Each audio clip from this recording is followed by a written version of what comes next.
A man in Broken Arrow says that he is frustrated by sinkholes that keep developing in his backyard.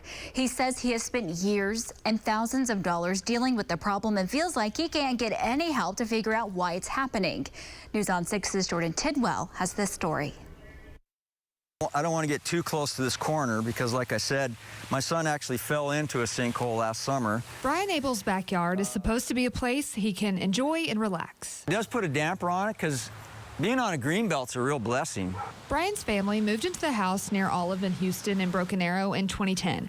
But in 2016, they started to notice some problems with the backyard. Sinkholes began to develop. And they were, the biggest one was about 4 feet across, I would guess. And it was actually sinking in.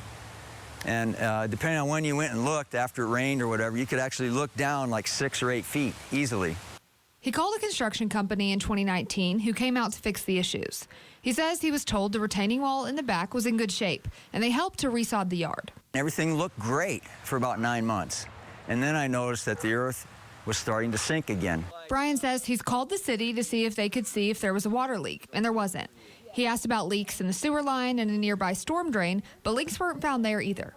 He says his backyard is an easement for the utilities in the neighborhood, and he's worried about gas lines being exposed in his backyard and causing a leak. He says he's called Oklahoma Natural Gas for help, but hasn't gotten an answer. If the pipe sagged or my meter sagged enough to actually cause a leak, that would be hazardous. I thought, I don't want to blow up the neighborhood, let alone my own house. He says the foundation of his house has started to tilt, and he wants to replace his fence, but not if it will just keep slipping.